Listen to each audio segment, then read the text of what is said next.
Here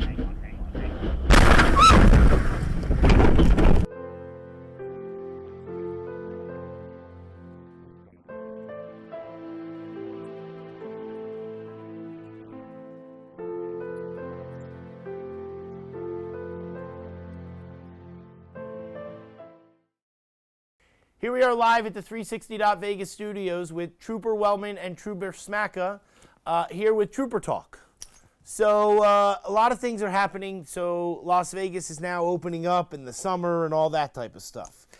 Talk to us about what we should expect. You know, people are out. They want to drive faster probably than normal, right? Yes, we are still having some concerns of people driving at very high rates of speed. But along with that, with everything opening up, we are getting back to pre-COVID levels of congestion and people on our roadways. And we're anticipating a very busy weekend this weekend with Memorial Day. And so in Nevada, there's different speed limits for different areas, right, when you're on the highways. But typically, the speed limit is 65 miles an hour. Is that a fair assumption? That is correct. Within the city area, when you're in Las Vegas proper, the highways are going to be 65 miles an hour unless you're in a construction zone. But once you get outside of Las Vegas and you're in the more rural areas, we do have areas where the speed limit does bump up to 70. And so, Drew Wellman, when I drive down the road, I see these big, huge signs that say wrong way, right? Yes. I mean, like, they're huge. I noticed the other day that when you drive down the road, it's red, right? On the little things that are in the divider things, right? Whatever they're called, the little reflectors. Reflectors, Mm-hmm. right? I mean, you're trying, right? Yeah. I mean, we're trying everything we can. Talk to us about wrong way driving. Yeah, we're making every effort to try to prevent wrong way drivers, whether that be we increase our patrol activity, we rely on the community to call us if they see a wrong way driver, and also we put big red signs on the back of freeway entrance signs so that people, if you say you're not from here, it could happen, it could be an accident and you got on the wrong freeway the wrong way. We have a big red sign that says wrong way so you could quickly correct yourself to prevent something happening to you or someone else. And so impaired drivers sometimes are the cause and sometimes not. Impaired driving is a very big problem here in Nevada. Talk to us about it. Yes, unfortunately, majority of our wrong way drivers are impaired, and it's Las Vegas. We understand that people are gonna drink, and they come here to have a good time. But you have to, always plan ahead and be responsible if you're gonna get impaired. We have many resources available, such as Uber, Lyft, rideshare, or you can always just call a friend or family. Just make sure you plan ahead so that way if you're gonna get impaired, especially this coming up weekend, you need to do it safely. And so, Trooper Smacka, pre-COVID, right? So now all of a sudden we're up to 100% and everybody thinks this is the time, right? Yes. But we have to respect the roadways, right? We have to respect each other when we're driving down the road. Unfortunately, there's road rage, Yes. right? Talk to us a little bit about those type of things.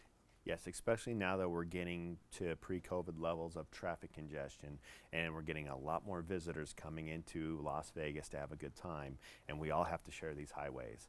And it's going to take people being patient and respectful of each other. That's what creates road rage, is when you start having people drive very aggressively and start cutting each other off, and then tempers start flaring and people start making really poor decisions that can land them in jail and possibly hurt or kill somebody. And so, unfortunately, sometimes we get pulled over. Yes. Right? I mean, maybe we made an incorrect lane change or we're going a little bit too fast or whatever. When we get pulled over, what should we do so that we're the most respectful towards you and all the other officers? All the officers are looking for when they make a car stop is to be safe. And it always helps you in that process too, is along with being safe, be polite.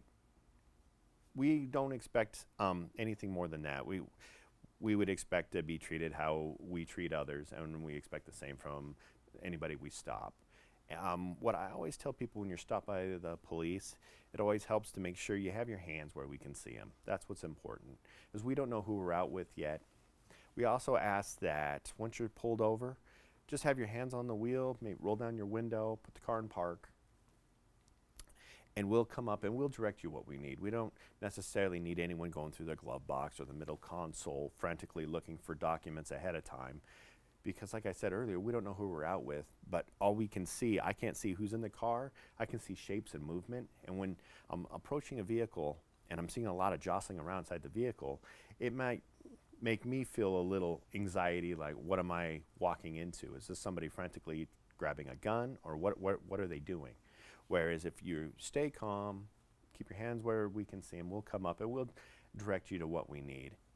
You know, sometimes we're very scared. You know, we don't know. Sometimes we never had that happen. You're smiling, right? Yeah. I mean, it happens, right? Talk Ex- to us about that. Especially on the highway. If you've never been stopped before and then your first time's on the highway, most people are terrified. There's cars traveling at speeds of at least 65 miles an hour, and we are trained to know our highways, and we look, and when we activate our lights and siren, we are doing it because we know that there's a big shoulder coming up, and it's a safe location for you as well as us. If traffic's heavy, I mean, anything can happen to change that outcome, that we may pass the big shoulder.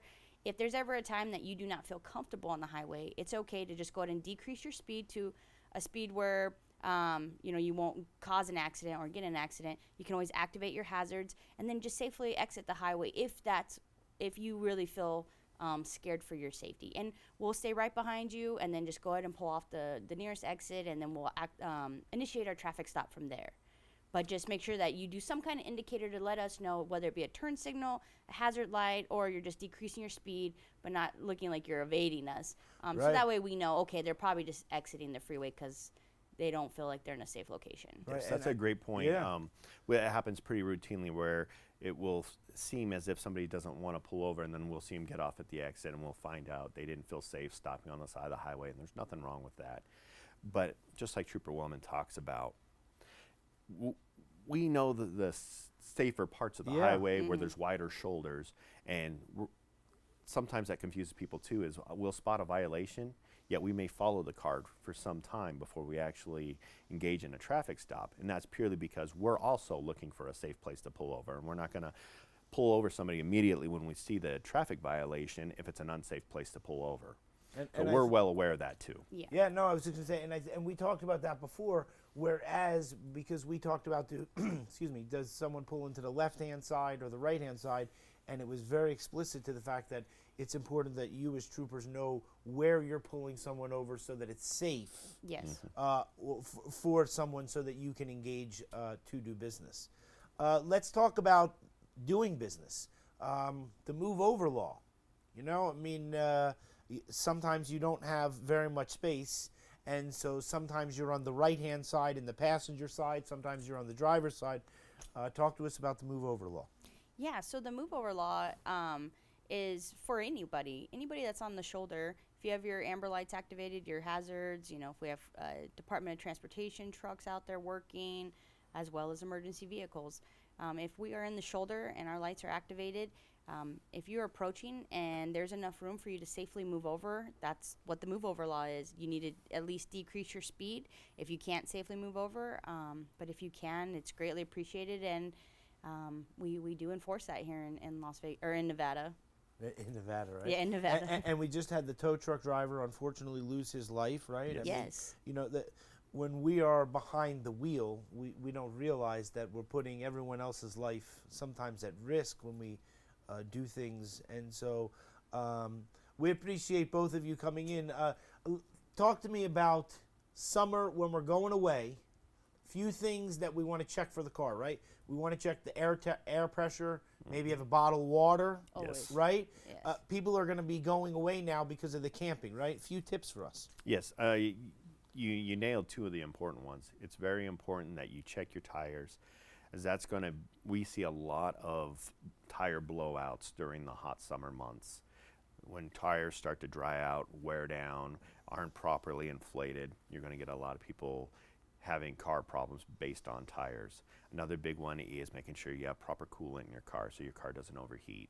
And on top of that, we live in a desert climate, it gets very hot. Make sure that you always have plenty of water in your vehicle. You don't want to be stranded on the side of the road, especially if you're going out of town or somewhere where you're in between cities and you're kind of don't have much around you. You got to make sure you have water with you and plenty of it. Seat belts, child car seats, right? You know, one thing we never really talk about is the child car seats. Yes. Right? Yes. Talk to us about that. You know, it literally, it will save your life. We just had a crash last weekend where possibly could have been a different outcome if he was wearing his seatbelt. Unfortunately, he wasn't. And the child seats, if you cannot afford a child seat, there's no excuse. You can go to any fire station or police station, and we will find you a child seat, and we will help you install it as well. You know, when you bring a child in this world, now you're responsible for their life, and you know you are the adult for a reason. So please, there's no excuse not to have your child restrained. And if you don't know if you restrain them properly, again, you can go to any hospital, fire station, police station. Anybody is always willing to help install that for you. Yes, you must protect your most precious cargo. Yeah. And you know, we don't have a lot of time, but you know, when I did the TV the other day, you know, for the IPOF event, you know, one of the things that's very important that I keep holding with me every time I do an event, and every time I think about things, and I always think of you, right? No offense against you, of course. But what you're bringing up is very important, and you are both humans, right? And so you saw something last weekend that hit home in some way, right? And so I think that one of the things that's very important is that we don't want you to see anything like that either, because it's very hard, right? Finish off with that. You know, I go to the scene, and I took this oath to protect people, but ultimately to carry these images and these tragic events so that you don't have to, and you don't have to, you know, have these images pop into your head throughout your day. You know, I tell you, please wear your seatbelt.